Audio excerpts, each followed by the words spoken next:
Hello hi नमस्कार ओडिशार सबू सिनेप्रेमी भाई और भौणी मानू आम ओडिया सिनेमा चैनल को स्वागत करुछि। आज कथा हबा ओडिया सिनेमा सिंदूर नुहे खेल घर केउ सिनेमारू कॉपी होईछि। 1994 मसीह रिलीज होइतिला एक हिंदी सिनेमा जार ना रही लाडला। एही सिनेमार मुख्य भूमिका अनिल कपूर श्रीदेवी प्रमुख अभिनय करथिले। एही सिनेमाटी सेही समय रे सुपरहिट होइतिला। पहला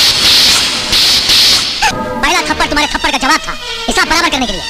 एहार 8 वर्ष परे अर्थात 2002 मसीह रिलीज होइतिला ओडिया सिनेमा सिंदूर नुहे खेल घर। एही सिनेमा को निर्देशना देथिले टोबी किनांगी, संगीत निर्देशना देथिले सौरभ नायक। एही सिनेमार मुख्य भूमिका सिद्धांत महापात्र रचना बानर्जी अभिनय करथिले। एही सिनेमाटी मध्य सेही समय रे सुपरहिट होइतिला। प्रथम थप्पड़ जवाब थिला हिसाब बराबर करिया पाई। जदि वीडियोटी पसंद आस्ताय तेबे लाइक शेयर एवं चैनल टी को सब्सक्राइब करंतु।